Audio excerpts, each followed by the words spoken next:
And now because you have 400 times more melatonin produced in your gut than is produced by your brain, your circadian rhythm gets thrown off. You start not sleeping well. Then you get into these going to bed wired, waking up tired in the morning cycles, and you just can't get it right. Long term, it's unsustainable.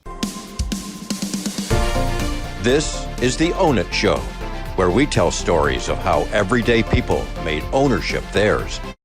Hey, what's up, guys? Welcome back to the Own It Show. I'm your host, Justin Rothling-Schofer, and today we are diving into how do you intermittent fast properly? Because I probably fielded this question.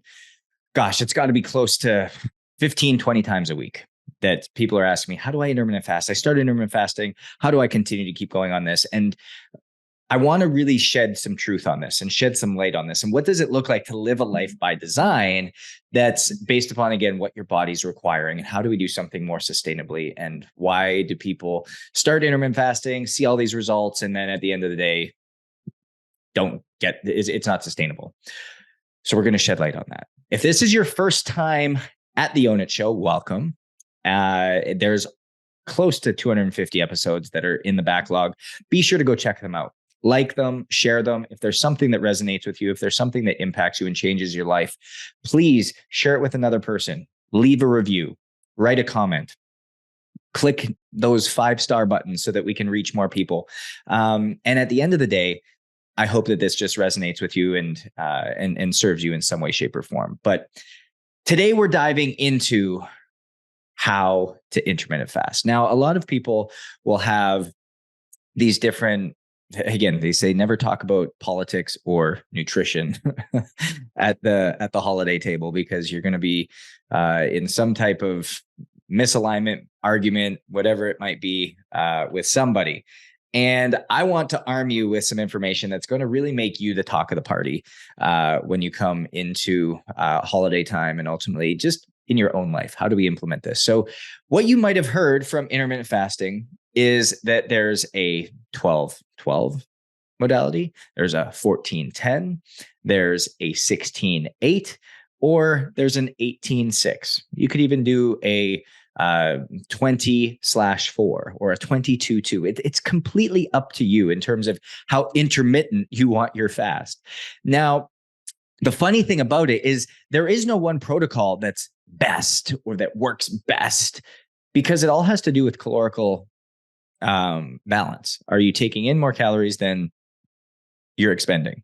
And that's why I think a lot of times intermittent fasting works for a lot of people. It's not because you're intermittent fasting and eating at a certain time. It's just because you now have a window that you're focused on eating, and you're eliminating a lot of the habits that you may have not tapped into before: the unconscious eating, the unconscious snacking, the late night eating, the poor nutritional choices that were maybe available at certain parts of the day that aren't open in others.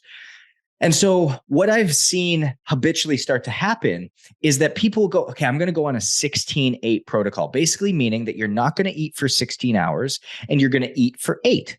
And so if we think about this, they're like, okay, I'm not going to eat until 1 o'clock in the afternoon. 1 o'clock, I'm going to just push my window as far as I can, 1 o'clock in the afternoon. And then I'm going to eat until 9 o'clock at night.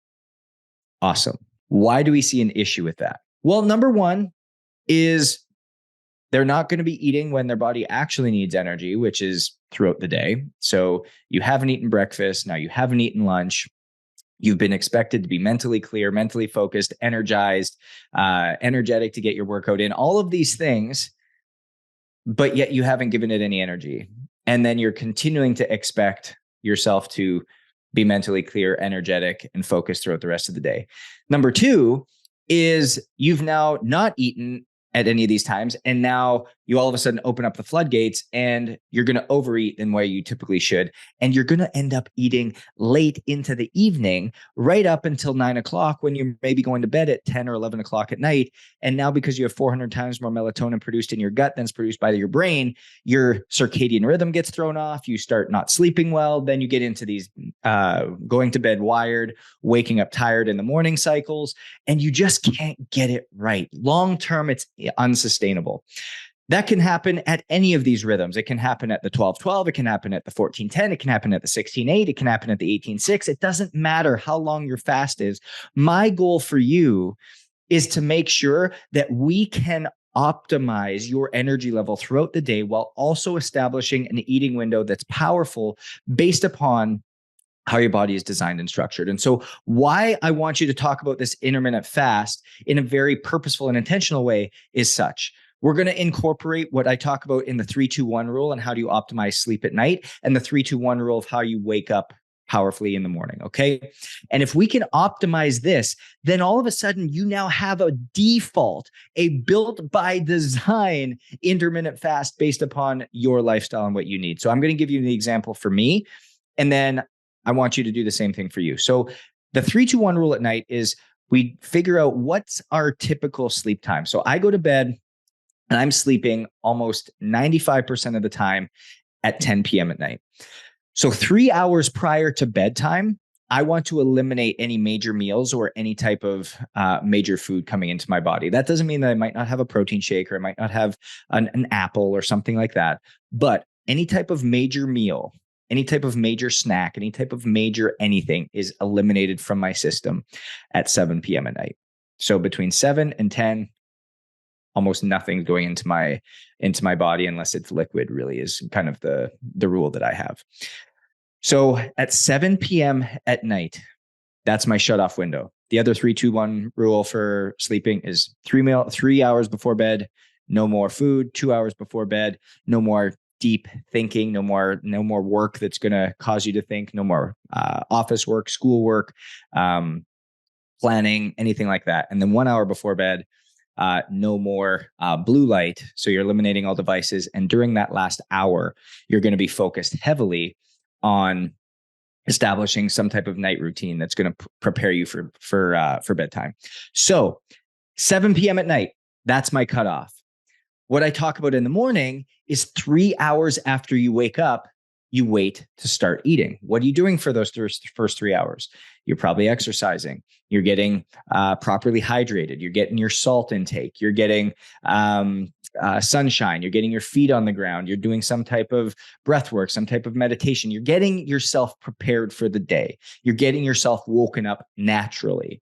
And so if 3 hours after waking, and I wake up at typically about 6:30. So that pushes me all the way to 9:30. Typically, the way that my morning works, I'm not getting my first meal till about 10. So if we now think about this, everyone, please think about this. I stopped eating at 7 p.m. at night. I started eating at 10 a.m. That has automatically put me into a 14-10 window, almost a 16-8 window, just by naturally operating a life by design so that I can get a better sleep. I can get a better workout in the morning. And now I have a powerful eating window to fuel me through the day that still gives me parameters, still gives me a framework, still gives me a guideline or a guardrail, so that I don't go and eat the house late at night, or I don't go and binge on a big breakfast. Like, all of these things are really put in place to make sure that we can have the optimal blood sugar levels, we can have the optimal energy levels, we can have the optimal focus, and get the optimal rest at night. And so just by putting these parameters in place, you've established an eating or an intermittent fast that's curated to you. So if you think about it, 3 hours after you wake up, no food.